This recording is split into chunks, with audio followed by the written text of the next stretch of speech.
শিল্পীগৰাকী একেই অৱস্থা হৈছিল ৰক্ষকে ভক্ষক হৈ কি কৰিলে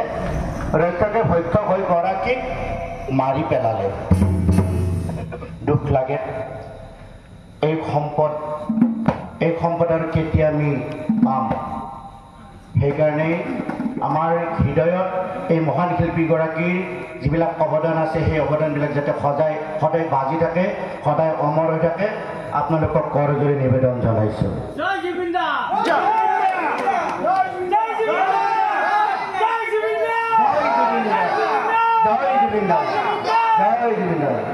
ও হাত হতৰুৱে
Yeah.